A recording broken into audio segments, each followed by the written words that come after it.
I just installed a new version of hsbdesign 29.3, and I go in here and try to downgrade it, and I get an error message. This one. What you have to do for doing this, I can just show you once more. It says that you don't have administrator rights.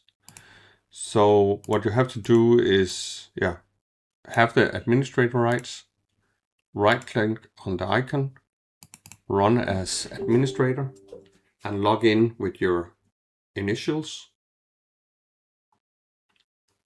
And when you have logged in, you click on the check for updates, and now you should be able to downgrade your versions from 0.3, 0.22 or 0.1, the first release.